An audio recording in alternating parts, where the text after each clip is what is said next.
بسم اللہ الرحمن الرحیم۔ السلام علیکم۔ ایک بوڑھی عورت کی قسم پرسی۔ میرے ایک دوست کہنے لگے کہ میں ریل گاڑی میں سفر کر رہا تھا۔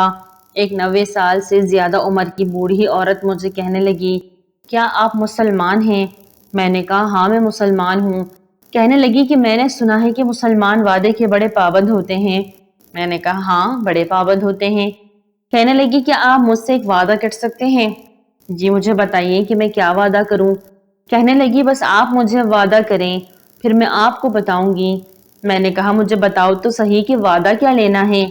کہنے لگی وعدہ یہ لینا ہے کہ آپ امریکہ میں جہاں بھی کہیں ہوں کال کلیکٹ کر دیا کریں۔ کال کلیکٹ روزانہ 5 منٹ کے لیے مجھے ٹیلی فون کو کہتے ہیں کہ آپ ٹیلی فون سے کسی آدمی کو فون کریں مگر بل آپ کی بجائے اس بندے کو آئے گا جس کو ٹیلی فون کیا جا رہا ہے۔ گویا وہ کہہ رہی تھی کہ بل میں ادا کروں گی۔ میں نے پوچھا کیوں؟ آپ کے بچے نہیں؟ کہنے لگی بچے تو ہیں مگر ان کے پاس مجھے ملنے کے لیے ٹائم نہیں۔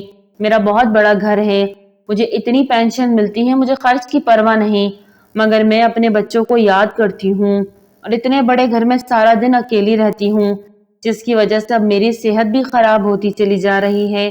اگر آپ مجھے کال کرنے کا وعدہ کریں گے تو 24 گھنٹوں میں مجھے انتظار رہے گا کہ کبھی نہ کبھی میرے فون کی گھنٹی بجے گی اور میں یہی سمجھوں گی کہ امریکہ میں کوئی بندہ تو میرے بارے میں سوچ رہا ہوگا۔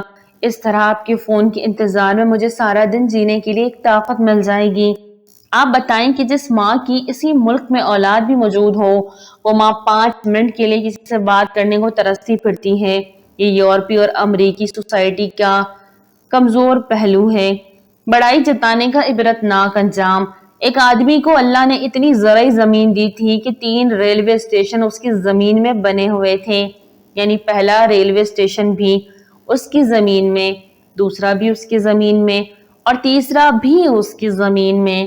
اتنی جاگیر کا مالک کروڑ پتی بندہ ایک مرتبہ دوستوں کے ساتھ شہر کے مرکزی چوک میں کھڑا ہوا، باتیں کر رہا تھا۔ دوستوں نے کہا کہ کاروبار کی کچھ پریشانیاں ہیں۔ وہ موڈ میں آ کے کہنے لگا او بھوکے ننگو تمہارے پاس پہلے ہی کیا ہے؟ کبھی جب پیٹ بھر کر کھانے کو مل جاتا ہے نہ تو بندہ خدا کے لہجے میں بولنا شروع کر دیتا ہے۔ اس نے دوستوں کو کہا کہ تم پریشان رہتے ہو، آئے گا کہاں سے؟ اور میں تو پریشان پھرتا ہوں کہ لگاؤں کہاں، پر بس یہ عجیب کا بول اللہ کو ناپسند آ گیا، بیمار ہو گیا اور چند مہینوں کے اندر خود تو دنیا سے رخصت ہوا اور ایک بیٹا پیچھے چھوڑ گیا۔ جوان العمر بیٹا جب سر پر باپ نہیں اور کروڑوں کا سرمایہ ہاتھ میں ہے تو پھر اس کے کئی الٹے سیدھے دوست بن گئے۔ اس کو انہوں نے شراب شباب والے کاموں میں لگا دیا۔ اب جوانی بھی لٹ رہی تھی، مال بھی لٹا رہے ہیں، وہ اپنی مستیاں اڑا رہا ہے۔ کسی نے اس کو یہاں سے لاہور کا رستہ دکھا دیا، پھر کسی نے لاہور سے کراچی کا رستہ دکھا دیا، کسی نے اس کو جوئیں کا رستہ دکھا دیا، کسی نے کہا تم پاکستان میں پڑے ہو چلو باہر کسی ملک میں چلتے ہیں۔ اس نے اسے بینکاک کا رستہ دکھا دیا۔ پانی کی طرح اس نے پیسہ بہایا اور جوئے میں پھر کروڑوں ہارے، حتیٰ کہ جتنا بینک میں تھا سارا لگ گیا۔ زمینیں بکنا شروع ہو گئیں۔ آہستہ آہستہ ایک وقت آیا جب ساری زمینیں بک گئیں۔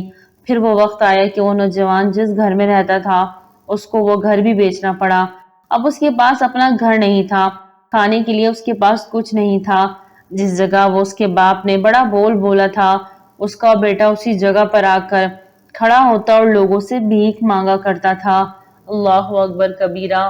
تکبر اللہ کی بڑائی ہے اور جو کوئی شخص اللہ کی چادر کو کھینچتا ہے اللہ اس کو کہیں کا نہیں چھوڑتا۔ اللہ ہم سب کو اپنے امان میں رکھے۔ ناظرین ویڈیو اچھے لگے تو لائک کریں، چینل کو سبسکرائب کریں اور دعاؤں میں یاد رکھیں۔ السلام علیکم۔